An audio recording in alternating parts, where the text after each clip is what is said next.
So hey guys, you are watching Navneet Mishra. और ये video में तुम्हें पता है मैंने किसके ऊपर बनाई है, क्योंकि अभी जेईई मेंस और जेईई एडवांस की डेट अनाउंस हो गई है। तो ये मैंडेटरी वीडियो है, मतलब कि बताना। पर यार मैं इस वीडियो में वो नहीं बताने वाला जो तुम लोग को ऑलरेडी पता है, ठीक है, कि ऐसे पढ़ो, टेस्ट दो, ठीक है। मैंने एक चेकलिस्ट बनाई है कि क्योंकि मोस्ट लोगों ने अभी तक सिलेबस कंप्लीट कर दिया होगा, क्योंकि अभी लॉकडाउन भी आ गया था बीच में, और इसके कारण काफ़ी सारी चीज़ें भूल भी गए हुए हैं, ठीक है। कुछ लोग ऐसे रिलैक्स हो गए थे थोड़े, अब 2 महीने ही बचे हैं। तो ऐसे ही मेरे पास कुछ मैसेजेस आ रहे थे इंस्टाग्राम पे, तो उसी के ऊपर ये वीडियो है। तो एक छोटी सी चेकलिस्ट है, अपना जेईई मेन को खोलने वाले हैं, मतलब पूरा, क्योंकि पिछले साल मैंने एग्ज़ाम दिया था, मुझे पता है क्या गलतियाँ होती हैं, किस टॉपिक से क्वेश्चन आते हैं, कौन कौन से चैप्टर्स बहुत ज़्यादा इंपॉर्टेंट है, कौन कौन से चैप्टर से कौन कौन से कंसेप्ट से ही क्वेश्चन आते हैं। मतलब आज अपन 75 क्वेश्चन का अगर तुम्हारा पेपर है, तो मैं 30 to 40 क्वेश्चन कम से कम कवर करने वाला हूँ, कि यहाँ से तो पक्का के पक्का क्वेश्चन आ जाएंगे, ठीक है। तो शुरू करते हैं वीडियो को। जो नया है चैनल पर सब्सक्राइब कर देना, क्योंकि मैं अभी जेईई एडवांस के लिए भी सेम वीडियो बनाने वाला हूँ। और वीडियो अच्छी लगे तो लाइक कर देना, और कोई भी अगर तुम्हें ऐसा लगे जिसको तुम्हें करेक्ट करना चाहिए पॉइंट हो मेरे, तो नीचे कमेंट सेक्शन में ज़रूर डालना, ठीक है। तो शुरू करते हैं वीडियो को। तो सबसे पहली जो बात है वो अपन करते हैं, जो मेरी पहला पॉइंट है चेकलिस्ट के अंदर, कहीं लिख लेना या तो ये सब चीज़ें, क्योंकि आज मैं बहुत सारी चीज़ें डिस्कस करने वाला हूँ। तो जो सबसे पहला पॉइंट है मेरे चेकलिस्ट में वो है कि एनसीईआरटी। तो यार देखो, एनसीईआरटी बहुत ज़्यादा इंपॉर्टेंट रोल प्ले करती है, ये तुम लोग को ही पता है, क्योंकि जो जेईई मेन का पेपर बनता है केमिस्ट्री का स्पेशली, वो एनसीईआरटी से बनता है। मैं एनसीईआरटी मैथ्स के लिए रेफर करने के लिए नहीं बोलूँगा, पर एटलीस्ट फिजिक्स के लिए, कुछ टॉपिक्स के लिए, और केमिस्ट्री के लिए। अब मैं बताता हूँ कौन कौन से। तो यार देखो, सबसे पहले केमिस्ट्री की बात करें अपन, तो इनऑर्गेनिक तुम्हें हर लाइन आनी चाहिए। इनऑर्गेनिक की एनसीईआरटी की हर लाइन आनी चाहिए, मतलब हर, ठीक है। अब जैसे मैं तुमसे पूछता हूँ एक्स रे ट्यूब किससे बना होता है, ठीक है, तो आंसर इज बेरिलियम, ठीक है। अब ये कहाँ लिखा हुआ है, एस ब्लॉक के एक यूजेस के अंदर एक लाइन में लिखा हुआ है। यही पिछले साल का क्वेश्चन है 2019 का। तो जब मैं एग्जाम दे रहा था तब मुझे भी नहीं पता थी ये चीज़, पर ऐसी मतलब वहाँ लिखा हुआ है, तो ऐसी चीज़ें तुम्हें पता होनी चाहिए। तो यूजेस जितने भी हैं, पी ब्लॉक हो गया, डी ब्लॉक हो गया, और जो भी एस ब्लॉक हो गया, वो तुम्हें अच्छे से आने चाहिए, ठीक है। सबसे पहली बात ये है। दूसरी मैं बात करूँ इनऑर्गेनिक की, तो तुम्हें कोऑर्डिनेट के अंदर आइसोमेरिज्म अच्छे से आना चाहिए। कोऑर्डिनेट के जो भी वो होते हैं, स्ट्रक्चर्स होते हैं, वो तुम्हें ढंग से आनी चाहिए, ठीक है। इनऑर्गेनिक के लिए एस, पी, डी, एफ ये ढंग से पढ़ लेना, तीनों चीज़ें, चारों चीज़ें अच्छे से पढ़ लेना, इनकी रिएक्शन समझ लेना। और ऊपर जो थ्योरी लिखी रहती है ना, वो बहुत ज़्यादा इंपॉर्टेंट है, वो थ्योरी अच्छे से समझ लेना। जैसे एक क्वेश्चन जो होता है K2Cr2O से, उनको जब हीट करते हैं तो एक ग्रीन कलर कंपाउंड निकलता है, तो उसको क्या क्या होता है वो, तो Cr2O3 होता है। अभी एक रिएक्शन लिखी हुई है वहाँ पे, पर ये नहीं लिखा है ग्रीन कलर का होता है या ऑरेंज का होता है। तो तुम्हें ये सब चीज़ें पता होनी चाहिए। ये एडवांस के पर्पज़ से भी काफ़ी इंपॉर्टेंट है, और मेंस के पर्पज़ से भी है। तो तुम्हें मतलब मेन जो मैं बात बताना चाह रहा था कि इनऑर्गेनिक के लिए एनसीईआरटी मतलब तुम्हारी मेन तो पूरा कवर कर देगा, मेंस पूरी कवर कर देती है एनसीईआरटी। तो हर एक टॉपिक अच्छे से पढ़ो, केमिकल बॉन्डिंग से लेकर तुम्हारे जितने भी ब्लॉक्स हैं, पूरी पीरियोडिक टेबल होगी, ठीक है। जो इंपॉर्टेंट ट्रेंड्स हैं वो देख लो एक बार, जो पुराने पेपर्स में जैसे क्वेश्चंस पूछे गए हैं वैसे देख लो एक बार, ठीक है। क्योंकि देखो यार, 2 साल के सिलेबस है, बस इतना सा 11th-12th को मिला के क्वेश्चंस बहुत सिलेक्टेड बनते हैं, ठीक है, इधर उधर से ही बनते हैं हमेशा, और रिपीट होते हैं बहुत ज़्यादा। तो मतलब तुम एक फेयर इनफ आइडिया तुम लगा सकते हो पेपर का। अब मैं बात करूँ ऑर्गेनिक की, तो ऑर्गेनिक में देखो, सबसे पहली बात जीओसी, एसिडिटी, बेसिसिटी, रेजोनेंस, और जितने भी उसमें 3-4 और जो चीज़ें होती हैं जीओसी के अंदर, मेनली एसिडिटी, बेसिसिटी बहुत ज़्यादा इंपॉर्टेंट है। मतलब एडवांस पर्पज से भी बहुत ज़्यादा इंपॉर्टेंट है, मेंस पर्पज से तो है ही सबसे ज़्यादा इंपॉर्टेंट, ठीक है। इसके बहुत क्वेश्चन पूछते हैं वो लोग, ठीक है। तो और जो कंपैरिजन वाले क्वेश्चंस होते हैं वो काफ़ी पूछते हैं एसिडिटी, बेसिसिटी के अंदर। तो ये चीज़ तुम ज़रूर देख लेना। और अगर मैं रिएक्शंस की बात करूँ, तो यार देखो, रिएक्शंस अच्छे से पढ़ लो, जितनी एनसीईआरटी के अंदर दी हैं और जितनी सिलेबस के अंदर मेंशन्ड है। जेईई मेन का सिलेबस निकाल लो, जितनी भी सिलेबस के अंदर मेंशन्ड है उतनी रिएक्शन के बारे में सबसे ज़्यादा जान लो। और जो इंपॉर्टेंट रिएक्शंस हो गई, जैसे हॉफमैन ब्रोमाइड हो गई, या फिर कैनिजार हो गई, एल्डोल हो गई, और भी जितनी भी इंपॉर्टेंट रिएक्शंस होती हैं हर एक चैप्टर की, एल्डिहाइड की हो गई, ऑक्सीडेशन रिडक्शन सबसे ज़्यादा इंपॉर्टेंट, कि ऑक्सीडेशन रिडक्शन के जो ऑक्सीडाइजिंग एजेंट्स होते हैं, रिड्यूसिंग एजेंट्स होते हैं, काफ़ी घुमाती है अपनी जो मेंस एग्जाम में, काफ़ी घुमाती है इन सब चीज़ों के अंदर। तो तुम्हें सब चीज़ क्लियर होनी चाहिए, ठीक है। मैं तुम्हें टॉपिक बता रहा हूँ, तुम्हें खुद को पढ़ना पड़ेगा, ठीक है। ये बहुत ज़्यादा मतलब बड़ी वीडियो बन जाएगी अगर मैं तुम्हें भी बताऊँ कहाँ से पढ़ना है। वैसे मैंने बता रखा है अपने पुरानी वीडियोज़ में, यूट्यूब चैनल्स बता रखे हैं, वहाँ से मैंने ही पढ़ाई करी थी, वहाँ से भी तुम पढ़ सकते हो। तो ये बात हो गई अपनी, ऑर्गेनिक की भी चल रही थी। हाँ, मेनली वो रिएक्शन मैकेनिज्म पे, मतलब जितनी एनसीईआरटी के अंदर दी है उतनी तुम समझ लो, और जितनी रिएक्शंस हैं उनको एक बार SN1 ये सब देख लेना, ठीक है। SN1, SN2, E1, E2 ये कभी कभार पूछते हैं, पर ज़्यादा नहीं पूछा जाता ये, ठीक है। सबसे ज़्यादा इंपॉर्टेंट पॉइंट, पॉलीमर, बायोमोलिक्यूल्स और केमिस्ट्री इन एवरीडे लाइफ। बिल्कुल अच्छे से पढ़ लो, तीनों चैप्टर्स बहुत अच्छे से पढ़ लो। हर साल क्वेश्चन आते हैं इनके, 3 से 4 क्वेश्चन आएंगे और बिल्कुल सही करने अपने को, ठीक है। पुराने ट्रेंड्स देख लो कैसे क्वेश्चन पूछ रहे हैं। एक प्रोटीन की पूरी टेबल है, वो तुम्हें याद होनी चाहिए, उसमें बहुत घुमाते हैं लोग। तो ये तीनों चैप्टर्स बहुत अच्छे से आने चाहिए, ठीक है। 3 क्वेश्चन तो यहीं पे कवर हो जाएंगे तुम्हारे अच्छे से ऑर्गेनिक के अंदर। और तो जो सेकंड बुक है 12th की, वो पूरी रट डालनी है, ठीक है। अब जैसे एक छोटा सा बता देता हूँ एग्जांपल, गैब्रियल थैलेमाइड सिंथेसिस है, वो ऐसे लिखा हुआ है एनसीईआरटी के अंदर एक पैराग्राफ के अंदर। एक लाइन में लिखा हुआ है वहाँ पे कि एरोमेटिक जो चीज़ें होती हैं वो यूज़ नहीं होती, एरोमेटिक अमाइंस नहीं बन पाती वहाँ से, मतलब एरोमेटिक कंपाउंड्स रिएक्शन के अंदर यूज़ नहीं होते। यही क्वेश्चन आ गया था एक, ठीक है। तो तुम्हें ऐसी हर लाइन आनी चाहिए एनसीईआरटी के अंदर से। तो यहाँ अपनी जो पहला पॉइंट है वो ख़त्म होता है कि एनसीईआरटी केमिस्ट्री के लिए बोल रहा हूँ मैं मेनली। अब मैं बात करूँ एनसीईआरटी फिजिक्स के लिए, तो तुम्हारे पास कम्युनिकेशन सिस्टम हो गया और सेमीकंडक्टर हो गया। सेमीकंडक्टर में इतना प्रेफर नहीं करता हूँ उससे पढ़ने से, पर तुम ऐसे पढ़ सकते हो क्योंकि मेनली क्वेश्चन वहाँ पे अल्फा बीटा इन सबसे पूछे जाते हैं।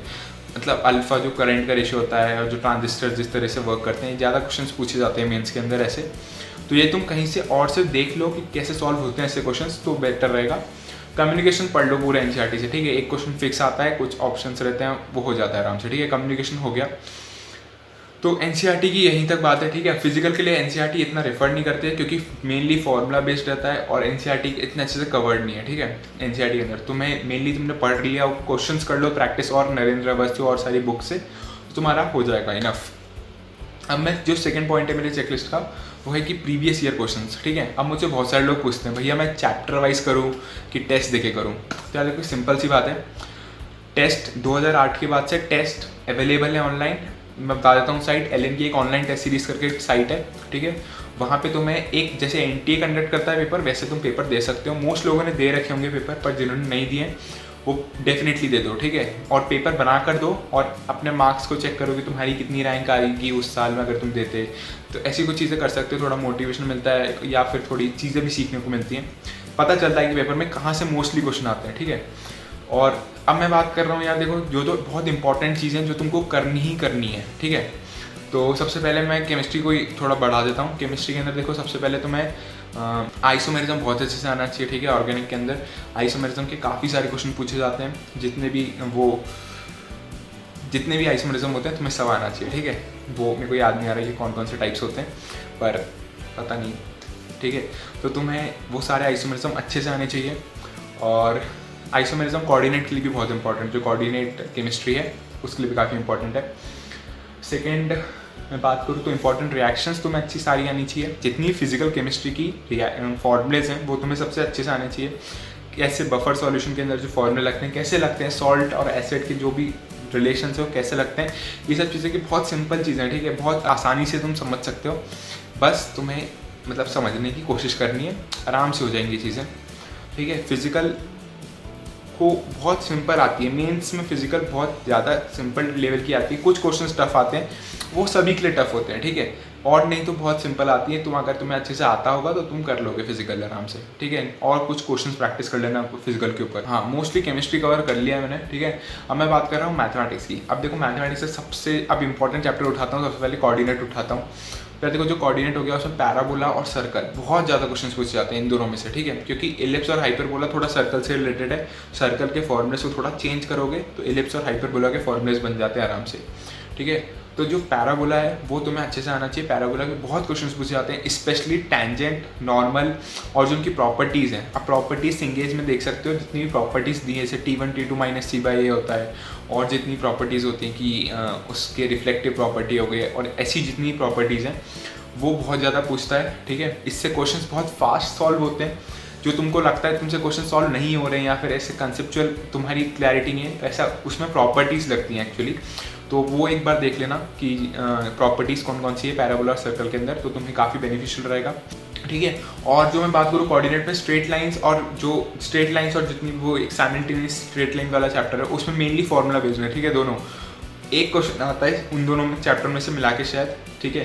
तो उस पर तुम फॉर्मूले देख लोगे तुम्हें सारे बन जाएंगे उसमें से क्वेश्चंस। होमोजेनाइजेशन मोस्ट इंपॉर्टेंट है, होमोजेनाइजेशन पढ़ ही लेना, ठीक है। वो उसमें से क्वेश्चंस आते हैं।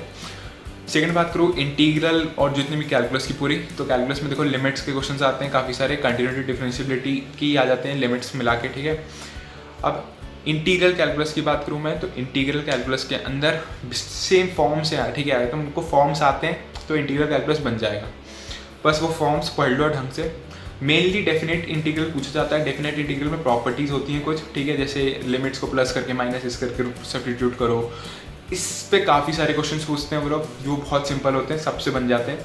पर तभी मैंने बता दिया, एक होता है सीरीज़ वाला क्वेश्चन जिसमें लिमिट लगा के कुछ सीरीज़ दे देते हैं, अपन उसको इंटीग्रल में कन्वर्ट करते हैं और फिर सॉल्व करते हैं। इसको लेबनिट्स करके कुछ बोला जाता है, मुझे इतने ढंग से याद नहीं आ रहा है, पर ये इस टाइप के क्वेश्चंस काफ़ी सारे इंपॉर्टेंट है, ठीक है, काफ़ी ज़्यादा इंपॉर्टेंट है। ये सब सिंगेज के अंदर बना के दिया हुआ है, ठीक है, तो सिंगेज में तुम देख सकते हो, जिसके पास सिंगेज मैथ्स है, इसलिए मैं रेफर भी सिंगेज ही करता हूँ मोस्ट लोगों को मैथ्स के लिए। तो ये बात हो गई अपनी मतलब कैलकुलस की, और जो डिफरेंशिएबिलिटी और ये सब जो टॉपिक्स हैं, एप्लीकेशन ऑफ डेरिवेटिव, ठीक है, इन सबको देख लेना एक बार। मैक्सिमम मिनिमम ही करना रहता है मोस्टली इनके अंदर, और जो कुछ टेंजेंट्स और नॉर्मल के फॉर्म है वो एक बार देख लेना, क्योंकि इससे एक क्वेश्चन आता है पर मतलब इतना कोई टफ नहीं रहता, ठीक है। मतलब मेरे टाइम में एनसीईआरटी का क्वेश्चन पूछ लिया गया था कि कोन के अंदर एक स्फीयर के अंदर एक कोन रख दिया तो उसका मैक्सिमम वॉल्यूम और पे हाइट और रेडियस का रेशियो बताओ। तो ये सब काफ़ी सिंपल होते हैं, एनसीईआरटी से उठा के क्वेश्चन आ गया था, ठीक है। तो ये हो गई इसकी बात। अब मैं बात करूँ तुम्हारे जो इंपॉर्टेंट चैप्टर्स है वो है स्टैटिस्टिक्स, प्रोबेबिलिटी, बेस थ्योरम बहुत अच्छे से कर लेना, ठीक है। बेस थ्योरम का एक क्वेश्चन पक्का आएगा, स्टैटिस्टिक्स का एक क्वेश्चन पक्का आएगा, मैथमेटिकल रीजनिंग का एक क्वेश्चन पक्का आएगा, ठीक है। ये चीज़ें उनको बहुत ज़्यादा पसंद है और इसलिए वो चीज़ें पूछते हैं, ठीक है। अब वो क्वाड्रेटिक इक्वेशन और एपी जीपी बहुत सिंपल क्वेश्चन आते हैं, ठीक है, तुम सबसे बन जाते हैं वो लोग, कि वो सीरीज़ होती है एजीपी हो गई, उसको कन्वर्ट कर लो, ठीक है। वो सारे क्वेश्चंस नहीं बता रहा हूँ मैं।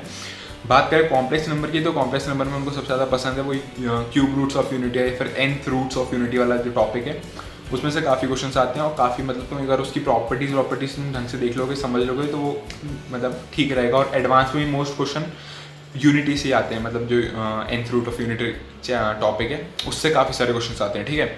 तो वो चीज़ देख लेना। और क्या होता है मैथ्स के अंदर, हाँ, और ट्रिगो के जितने भी फॉर्मुलेज यार अच्छे से रिवाइज कर लेना, क्योंकि ट्रिग्नोमेट्री ना हर जगह लगती है, कैलकुलस में भी लगेगी, कोऑर्डिनेट में भी लगेगी, हर जगह ट्रिग्नोमेट्री लगती है। तो उसके फॉर्मुलेज देख लेना एक बार, ठीक है। जो भी मतलब मैं वो नहीं बोल रहा हूँ कि वो जो ट्रायंगल वाला चैप्टर होता है, जो इसका ट्रिगो का जो ट्रायंगल वाला वर्जन होता है, वो इतना ज़्यादा इंपॉर्टेंट नहीं है, वो एडवांस पर्पज से काफ़ी इंपॉर्टेंट है। पर इधर तो मतलब तुम एक बेसिक लेवल की ट्रिगो अच्छे कर लो, जितनी भी आइडेंटिटीज़ है उन सब वो तुम्हें आनी चाहिए, क्योंकि इंटीग्रल कैलकुलस में काफ़ी लगती है, ठीक है। और अब मैं बात करूँ तुम्हारी फिजिक्स की, तो फिजिक्स में आप देखो ऐसी बात है कि फिजिक्स में पहली बात करते हैं मैकेनिक्स की। तो मैकेनिक्स में अपने आते हैं काइनेमेटिक्स और laws of motion, work, power, energy, rotational, काफ़ी सिंपल रहते हैं, ठीक है। प्रोजेक्टाइल मोशन के बहुत सिंपल क्वेश्चन आते हैं, इंक्लाइन प्लेन, ये सब इतना कवर नहीं करते हुए ये लोग मेंस के अंदर, इंक्लाइन प्लेन इतना कवर नहीं होता। पर तुम एक बार फॉर्मूला में देख सकते हो, बेसिकली काफ़ी सिंपल क्वेश्चन आते हैं, ठीक है। अगर तुम्हें बेसिक काइनेमेटिक्स आता है तो तुमसे बन जाएंगे। बात करूँ मैं रोटेशनल मोशन की, तो रोटेशनल मोशन में थोड़ी दिक्कत आ रही होगी, तो उसमें वो कंबाइंड सिस्टम का ज़्यादा पूछते हैं, इसमें रोलिंग और ट्रांसलेशन साथ में होता है, ये वाले क्वेश्चन को ज़्यादा पूछते हैं। इसके लिए तुम HCV के आखिरी के कुछ 10 सवाल कर लेना, ठीक है, तुम्हारी अच्छी हो जाएगी ये चीज़। रोटेशनल मोशन किसी को भी अच्छा करना हो, मोमेंट ऑफ इनर्शिया के भी काफ़ी क्वेश्चन आते हैं, ठीक है, कि moment of inertia find out करने को बोलते हैं, सब थोड़े सिंपल टाइप में आते हैं। तो ये सब तुम HCV अगर तुम 80 to 82 कुछ सवाल हैं तुम कर लोगे तो तुम्हारा बेस्ट हो जाएंगी ये सब चीज़ें। वर्क पावर एनर्जी की बात करें तो यार देखो, वर्क पावर एनर्जी पूरे फिजिक्स में लगती है, तुम लोगों का बेस्ट होता ही वो सबका ही अच्छा हो जाता है, ठीक है, एंड तक। तो बेसिकली वही है वर्क, ये सब टॉपिक सिंपल हो जाएंगे, ठीक है, हो जाएंगे, आराम से बन जाएंगे। इसमें SHM भी जोड़ दो तो भी SHM के भी काफ़ी ढंग के सवाल भी आते हैं वैसे तो, पर मतलब हो जाते हैं, ठीक है, वो इतने कोई टफ नहीं होते। एक फॉर्मूला लगता है SHM के अंदर और एक वर्क एनर्जी वाली थ्योरम लगती है, और नहीं तो सब बहुत ही चिल पर्पस से आराम से निकल जाती हैं। बात करें अपन थर्मो वाला जो थर्मोडायनेमिक्स वाला फिजिक्स वाला पार्ट है, उसमें वो मेनली कवर जो करते हैं वो कैलोरीमेट्री का एक क्वेश्चन आ जाता है, और एक वो जो जिस हिसाब से हीट ट्रैवल होती है किसी भी कंडक्टर के अंदर, मुझे स्पेसिफिक नाम याद नहीं आ रहा है, पर वो जो भी फॉर्मूला होता है वो KA जो भी L करके T1 - T2 करके जो भी बनता है, न्यूटन लॉ ऑफ कूलिंग, और जो उसके पहला वाला पार्ट है वो काफ़ी ज़्यादा इंपॉर्टेंट है, तो वो कर लेना, ठीक है। इसके क्वेश्चन काफ़ी पूछे जाते हैं। और अब मैं बात करूँ वेव और वेव्स वाले चैप्टर्स की, ठीक है। वेव्स, तो वेव्स में स्टैंडिंग वेव्स के ऊपर काफ़ी क्वेश्चंस आते हैं, ठीक है, मतलब मेनली स्टैंडिंग वेव्स हो गई और डॉपलर इफेक्ट्स हो गया। कोई मेन क्वेश्चन पूछे तो इन्हीं दोनों पे आते हैं, और फिर वो अगर आ जाए तो एनर्जी के ऊपर आ जाते हैं क्वेश्चंस, और मेनली स्टैंडिंग वेव्स के ऊपर तो क्वेश्चन आना ही आना है, ठीक है, पक्का है। तीसरी बात करें अपन इलेक्ट्रोस्टैटिक्स और इलेक्ट्रोडायनेमिक्स की पूरे में, तो देखो इलेक्ट्रोस्टैटिक्स के अंदर जो मेनली वो कवर करते हैं चीज़ वो है वो स्फेरिकल सिस्टम्स। कैपेसिटर के अंदर वो मेनली कैपेसिटर के नेटवर्क्स कवर करते हैं, ठीक है। और जो भी चीज़ें हैं करंट इलेक्ट्रिसिटी की बात करूँ तो उसके अंदर वो कभी कभार रेजिस्टेंस के ऊपर, मतलब जो सर्किट थ्योरी है उस पर कवर करते हैं, या फिर जो बेसिक लॉ होता है अपना ओम्स लॉ का जो सिंप्लीफाइड वर्जन होता है उस पर कवर करते हैं, ठीक है। पोटेंशियोमीटर और जो इंस्ट्रूमेंट्स है वो काफ़ी ज़्यादा इंपॉर्टेंट है, वो पढ़ लेना, क्योंकि मीटर बेस और पोटेंशियोमीटर पर कभी कभार क्वेश्चंस आते हैं। और फिजिक्स की अगर मैं सिंपल टॉपिक्स की बात करूँ तो यूनिट डायमेंशन हो गया, एरर एनालिसिस के ऊपर एक क्वेश्चन पक्का आता है, ठीक है, बस, ठीक है।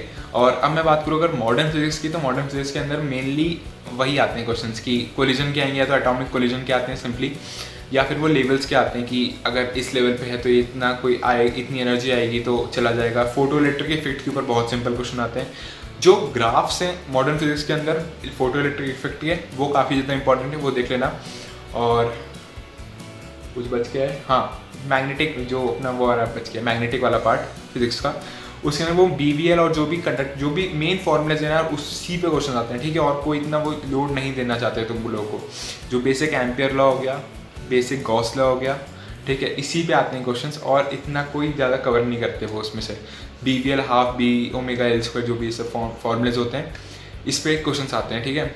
और हाँ, एम्पियर लॉ काफ़ी ज़्यादा इंपॉर्टेंट है, और जो भी उसके अंदर एक लेंस लॉ भी होता है, लेंस लॉ भी काफ़ी ज़्यादा इंपॉर्टेंट है। तो यही सारी पॉइंट्स है, ठीक है, मैंने जो बता दिया जिससे मेनली क्वेश्चंस आते हैं, ठीक है। हाँ, मेन क्वेश्चंस इन्हीं सब में से आते हैं, मतलब जेईई में आज अपन पूरा खोल के रख दिया है। तो आई होप तुम्हें वीडियो पसंद आई हो, और अगर वीडियो पसंद आई हो तो मुझे लाइक और सब्सक्राइब कर देना चैनल को, और 6000 हो जाने दो, फिर एक लाइव स्ट्रीम करते हैं, अपन बात करते हैं कि क्या क्या अपन को करना, मतलब तुम लोग को और क्या क्या डाउट्स हैं तो अपन वो सब लाइव क्लियर कर लेंगे। बेसिकली यार देखो, यही सब पॉइंट्स हैं जो काफ़ी ज़्यादा, मतलब मेरे को ऐसा लगता है कि इन सब से बहुत सारे क्वेश्चंस पूछे जाते हैं, ठीक है। पुराने टेस्ट पेपर्स तुम देखोगे तो तुम्हें सब कुछ मिल जाएगा जो मैंने बताया है, इन पे ही क्वेश्चन पूछे गए हैं मोस्टली। तो और कोई भी अगर तुम्हें ऐसा पॉइंट लगता है जो मेरे से मिस हो गया है, मेरे को भी लगता है कुछ थोड़े पॉइंट शायद मिस हो गए हों, कुछ चैप्टर्स मिस हो गए हों, तो मुझे कमेंट सेक्शन में बता देना, मैं पिन करके रख दूंगा हर चीज़ जो भी इंपॉर्टेंट है, ठीक है। तो मिलते हैं अगले वीडियो में, तब तक मेहनत करो यार, और मतलब मेहनत करो और अच्छा मतलब पढ़ो यार, बिल्कुल मस्त पढ़ो, ठीक है।